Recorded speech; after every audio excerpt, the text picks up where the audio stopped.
Well, hello there. Some of you are probably going, what the hell? A McGee in World of Warcraft? Others of you are probably going, what video game is this? For those of you that have been putting up with me for a long time, I've always kind of been extremely hard on the World of Warcraft. Always been very much a mouthy bastard about it. And part of the reason dates all the way back to when World of Warcraft first launched. See, I have played Blizzard games since I don't even know what year, because I'm not going to bother to look it up for the video. Let's just say that my first taste of a Blizzard game was the original Warcraft RTS in demo form that my cousin and I played 1,000 times over. Which then, of course, led to Warcraft 2, Warcraft 3, the original StarCraft, Diablo, Diablo 2, and even Diablo 3 here a couple of years ago. But when they decided that they were going to make an MMO, I got extremely annoyed with them. Now, I'm not sure it was fair, my annoyance with them. I mean, after all, they wanted to try an MMO, and so, fair play. Now, you gotta remember, at this point in time that I'm talking, 2002, 2003, even the launch of World of Warcraft in 2004, Blizzard was its own company. It was not owned by Activision. It wasn't owned by Vivendi Universal. It was its own thing. They did their own thing. My history might be a bit shaky. They could have been under Vivendi's platform in '04, but I'm a gamer, not a historian. Anyway, and so I got extremely upset. Now I'm talking unreasonable COD Modern Warfare 2 silly protest upset. Except back then, in the early days of the internet, remember, old man, get off my lawn, there really was no protesting.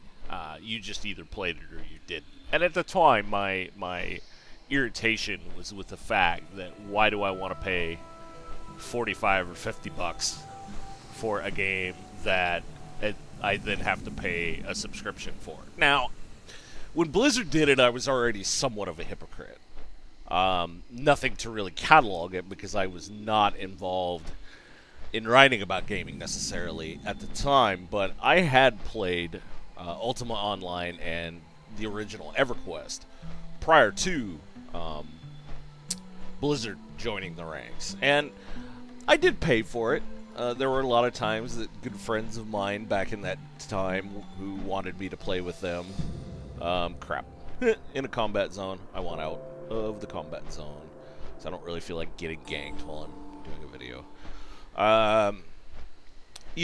Would help me along, would give me free vouchers, they never paid for me. I'm not quite that an unmitigated prostitute, but, they did things because, God help them, they enjoyed my company. And so I had played MMOs, and I'm sure if you dug far enough back in my history, I probably have said somewhere in some random podcast or web post that might still exist, that I detested MMOs and I had never played them. If I said that, I was lying. And that is an important point, and reason I'm doing this editorial style video is that, we all make mistakes and take missteps in our gaming history. And so I have it on pretty good idea that I probably at one time just glossed over the fact that I had in fact played 2 full-blown MMOs, 2 really popular MMOs at the time, but for whatever reason, Blizzard's foray into it had greatly annoyed and irritated me, and I think it had to do with the fact that Diablo, both the first and second ones, were standard RPGs. Yeah, they had a multiplayer component. Yeah, they had an online component. But they were just pretty much RPGs with ladder and that kind of stuff. And the real meat of Blizzard's business was RTS. And so I just was being a pretty typical irrational hive mind head. You know, I mean, not thinking it through, not playing, you know, not understanding as I would maybe today. And it started an essential trend in my head that you couldn't, you know, that for some reason they weren't allowed to, you know, to do this to me. And I mean, so a lot of times when I see it today, I have a slight understanding of why people get so upset, but at the same time, tend to not be as understanding as maybe I could be. But oh, there's gonna be so many cuts in this video. But when World of Warcraft came out, the actual launch, some people that were friends of mine were playing it and wanted me to play it. And so I bought the original. I did so quietly because I think I said in a wider circle of friends that I would not play it, that I refused to play it. And, you know, being human, having pride and vanity, I just did not say anything. And so I played it for a good chunk of when it first came out. And then in 2005, as I've discussed in multiple other places, I moved across the country and really didn't have access to the internet again. At least internet that was worth a shit until 2008. And by that time, you know, there were expansions. I think the Burning Crusade was out by then, and then the Lich King followed not long after, which, by the way, is where I'm running around today. At the tail end of the video, I'll explain what this character is, where I'm at, so on and so forth. But I had decided that I was not going to get involved, that I was not going to give Blizzard any more of my money, you know, because they had not published an RTS. The Diablo 3 was nowhere to be seen. And so I was just being, you know, throwing a childish tantrum. But then not too long after that, I found a method of going outlaw playing the World of Warcraft, and I really should not have to explain what going outlaw means at this point. Or that's my term for it, but if you're somebody that needs that explained to you, please, by all means, go watch a PewDiePie video, or Psy, one of those two. I'm sure you'll find them far, far more entertaining and far, far, far less educational than me. And so I did that for a while, but I always felt kind of guilty about it. I mean, when you're gonna go outlaw, or when you're gonna freeload a little bit, it's kind of ridiculous, and you're in essence getting something that that doesn't rightfully belong to you. Let me rephrase that.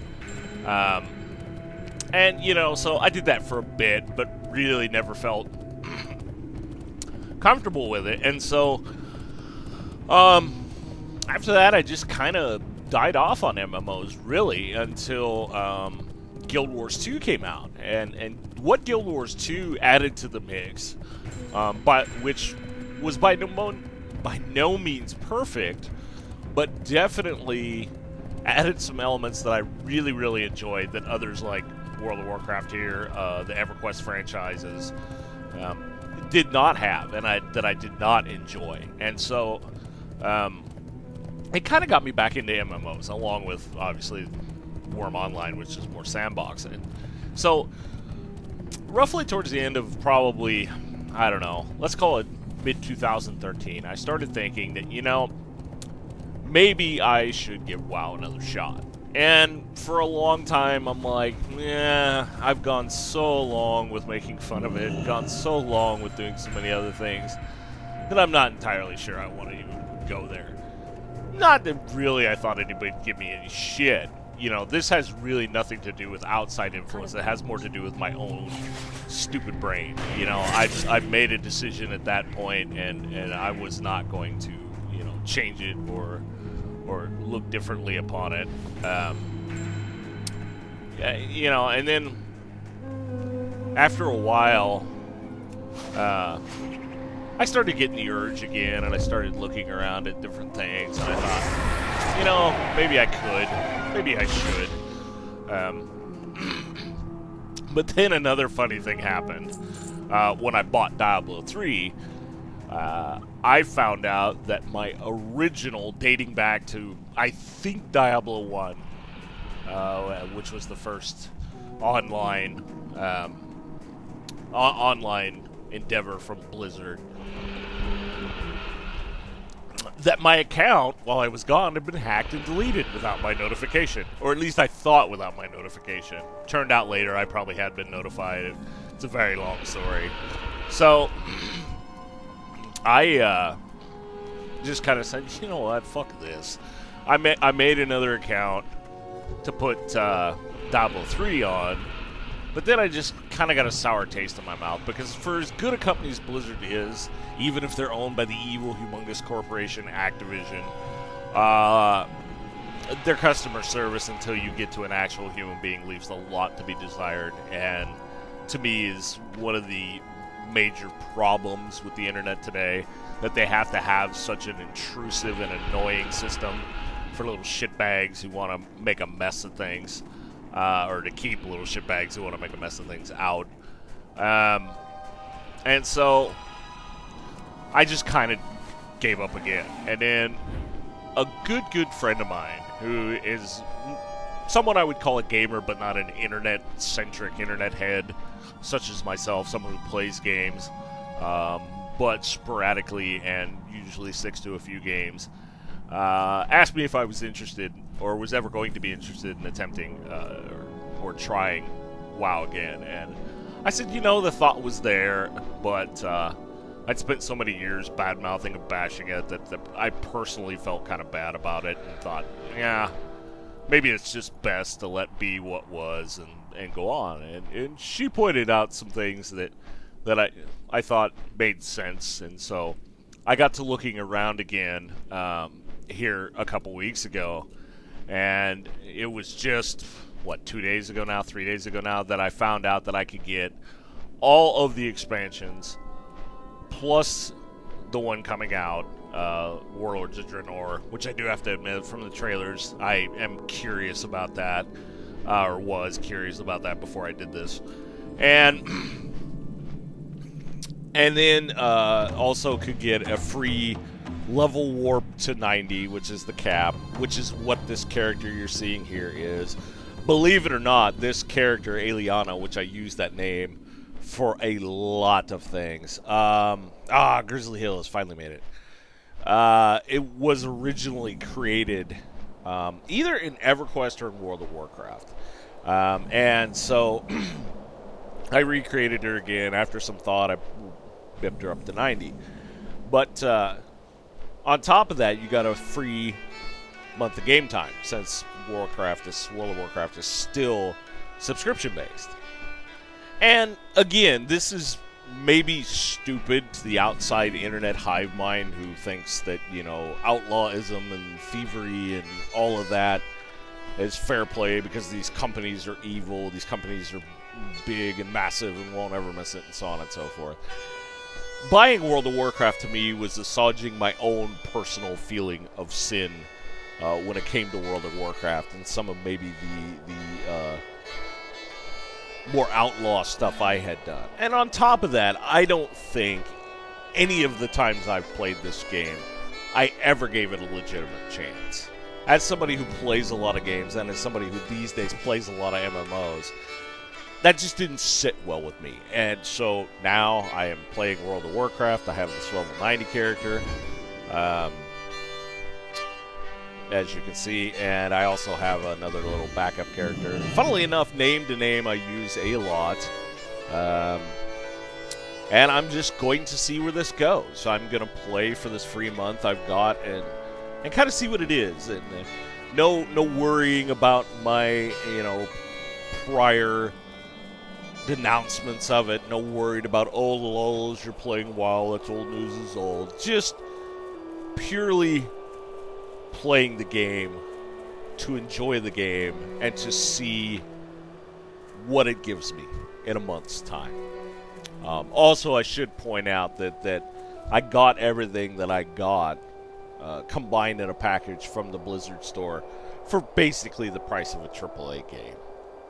So even if after this is over I don't do anything else with it, I really did not expend that much cash, and to be quite honest, I personally felt that maybe I owed it to Blizzard. Silly? Possibly. Something to think about? Maybe. But it is definitely true that as we go through time, our opinions and attitudes change about certain games, certain genres, certain things within gaming. And I personally think it's important that we contemplate those changes, accept those changes, and understand that, sure, you may have hated something 10 years ago, but with time and with hopefully personal growth, who knows with me, you've come to a better understanding of it, or a different place to it. You know. I also explained that this tune was the 90 because this is a pretty high-level zone.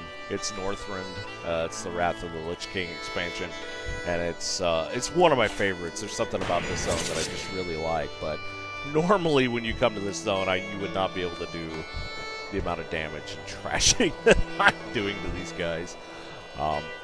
But really, yeah, as I said, this video was meant more as a bit of an editorial, and it's more my take on gaming sins of the past, attitudes about things in the past, and how they change over time. So, hope you enjoyed it. This is Bruce McGee, signing off. See you, people.